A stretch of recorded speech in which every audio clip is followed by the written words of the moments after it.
Hi friends, आपण मानक सीमा में डेलीशियस डिशेस चैनल को मु स्वागत करुच्ची। मु सीमा आसतु आज आम बनइबा होममेड पनीर रोल।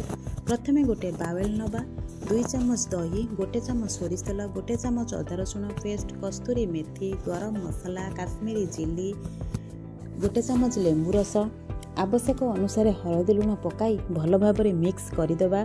काटिथिबा पनीर को मध्य सेथिरे मिसई देबा, 1 मिनिट पई रखिदेबा। तापर कड़ाई बसई तेल गरम करिबा।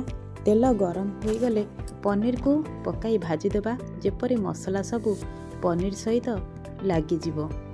एठी मु मैदा यूज करूनी, छोट पिलांक पई अटा व्यवहार हेले भल।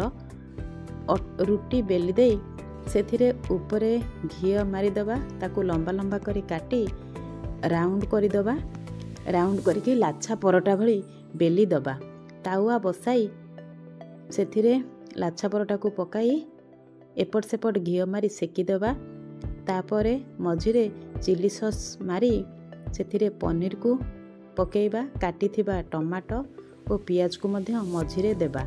ता ऊपरे टमाटो सॉस चिली सॉस टिके पकेइबा।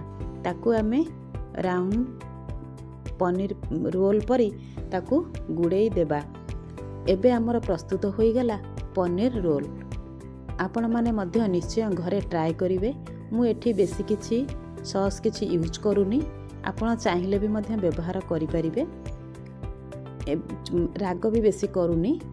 जदि वीडियोटी भल लागिबो आपण माने लाइक शेयर सब्सक्राइब करबा को भूलिबेनी। छोट पिलांकु मध्य एटा बहुत पसंद लगे। बाहर जिनिस खाइबा अपेक्षा घर जिनिस खाइले बहुत स्वास्थ्य पई भल। धन्यवाद।